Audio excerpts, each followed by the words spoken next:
નમસ્કાર મિત્રો, એ TV news ઉપર આપનું હાર્દિક સ્વાગત છે। હું છું મહેશ ને આજના 10 મોટા સમાચારો પર નજર કરવામાં આવે ત્યારે ગુજરાતવાસીઓને નવા વર્ષની શુભેચ્છાઓ। જ્યાં મિત્રો એક મોટા સમાચાર સામે આવી છે। ગુજરાતવાસીઓને નવા વર્ષનું સ્વાગત કરશે મુખ્યમંત્રી, મંદિરોમાં દર્શન કરશે કેન્દ્રીય ગૃહ મંત્રી અમિત શાહ, અમદાવાદમાં કાર્યકર્તાઓને મળીને નવા વર્ષની શુભેચ્છાઓ પાઠવશે। ત્યારે અમદાવાદના મંદિરો અંબાજી, બહુચરાજી વગેરે મંદિરોમાં અન્નફ્રૂટ ધરાવશે। ત્યારે 11 મિનિટમાં 151 મણની પ્રસાદી લૂંટ્યો। જ્યાં મિત્રો મોટા સમાચાર સામે આવ્યા ત્યારે પવિત્ર યાત્રાધામ ડાકોરમાં ઠાકોરજીનો અન્નફ્રૂટ લૂંટવામાં આવ્યો। 75 ગામના ક્ષત્રિયો 11 મિનિટમાં જ 151 મણનો અન્નફ્રૂટનો પ્રસાદ લૂંટ્યો। આ નજારો જોવા માટે લોકો મોટી સંખ્યામાં ઉમટી ગયા। જ્યાં મિત્રો મોટા સમાચાર સામે આવી રહ્યા છે। ત્યારબાદ મિત્રો વાત કરવામાં આવે તો દિવાળીની રાત્રે જળહળી ઉઠ્યા શહેરો। ત્યારે મિત્રો વાત કરવામાં આવે તો દિવાળીની રાત્રે દુબઈ, સિંગાપોરને ટક્કર મારી એવો અમદાવાદ, સુરતનો આકાશી નજારો સામે આવ્યો। જ્યાં મિત્રો મોટા સમાચાર સામે આવી રહ્યા છે। ત્યારે મિત્રો વાત કરવામાં આવે તો 3500 ફૂટ ઊંચેથી ઝગમગતા જૂનાગઢનો વિડીયો સામે આવ્યો છે। ત્યારે અટલ બ્રિજ અને ગ્લો ગાર્ડનનો જળહળથી ઉઠ્યા। જ્યાં મિત્રો મોટા સમાચાર સામે આવી રહ્યા છે। ત્યારે મિત્રો વાત કરવામાં આવે તો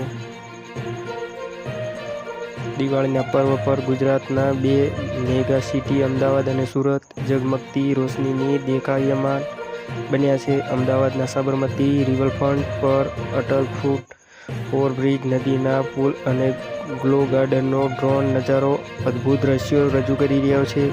ત્યારે બીજી તરફ સુરતની ડાયમંડ સિટી દિવાળીના શરણગારથી લાઇટ સિટી બની।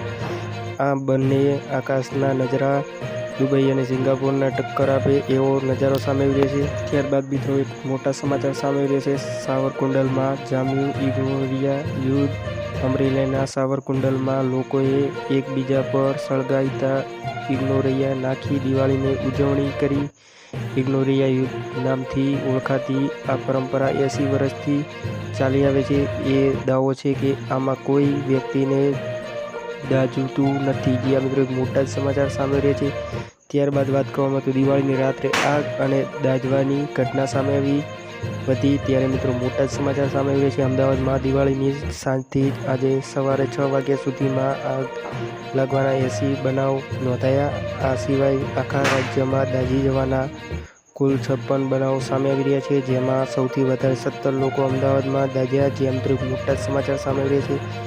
ત્યારબાદ મિત્રો વાત કરવામાં આવે તો દિવાળીના પ્રકાશ પર્વની રાત્રિ અમદાવાદ સહિત સમગ્ર રાજ્ય માટે આકસ્મિક ઘટનાઓથી ભરેલી રહી છે।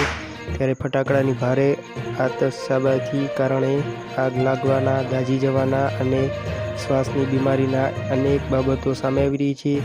અમદાવાદ શહેરમાં દિવાળીની સાંજે 5 વાગ્યાથી વહેલી સવારે 6 વાગ્યા સુધીમાં।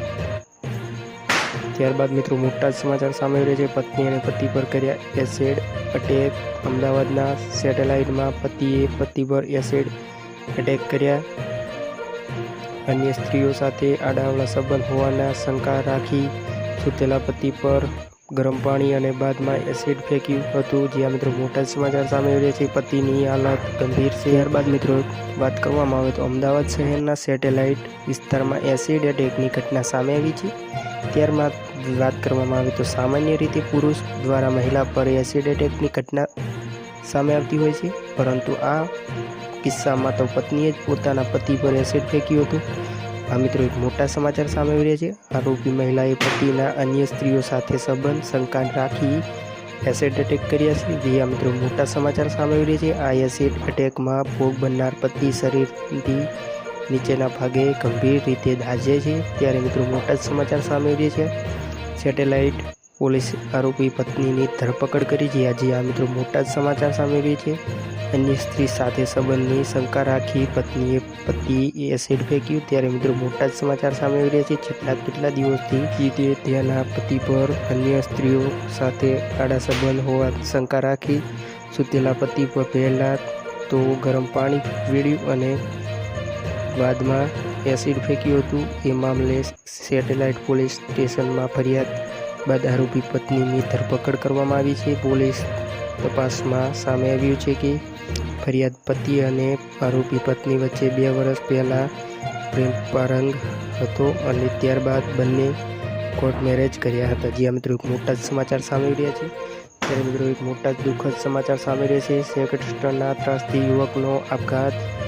રાજ્યમાં વધતી જતી સાયબર ક્રાઇમની ઘટના વચ્ચે જૂનાગઢમાં સેક્સટોર્શનના ત્રાસથી ગળે ફાંસો ખાઈ જીવન ટૂંકાવ્યું। જ્યાં મિત્રો એક મોટા દુઃખદ સમાચાર સામે આવી રહ્યા છે। સાયબર ગઠિયાઓએ તજ્જીલ વિડીયો મોકલીને 1 લાખ રૂપિયાની માંગ કરતા યુવકને આત્મહત્યા કરવી। ત્યારે મિત્રો વાત કરવામાં તો ગુજરાતમાં સાયબર ક્રાઇમના કિસ્સાઓ વધી રહ્યા છે। ત્યારે જૂનાગઢ માળિયા હાટીના તાલુકાના ચોરવાડમાં એક આવી દુઃખદ ઘટના સામે આવી રહી છે। ત્યારે મિત્રો વાત કરવામાં આવે તો ત્રાસના કારણે ગળામાં ફાંસો ખાઈને આત્મહત્યા કરી છે। સાયબર ક્રાઇમ ગાંઠિયાએ વિડીયો મોકલી ખોટા કેસમાં ફસાવી ધમકી આપી 24,560 પડ્યા હતા અને વધુ રૂપિયાની માંગણી કરતા યુવકે આ પગલું ભર્યું।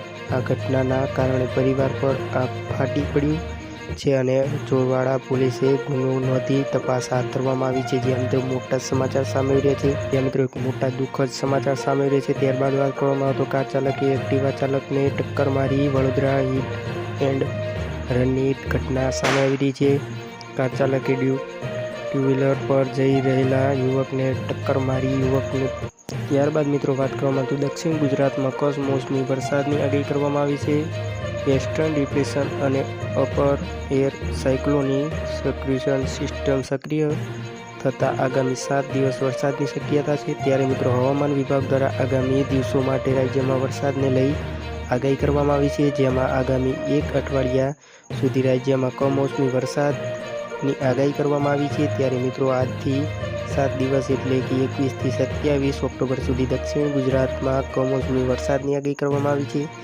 ત્યારે સાબરકાંઠા, અરવલ્લી, મહીસાગર, તાપી, નવસારી, ડાંગ, વલસાડ, દમણ અને દાદરાનગર હવેલીમાં છૂટાછવાયા સ્થળે હળવેથી મધ્યમ વરસાદ થવાની શક્યતા છે।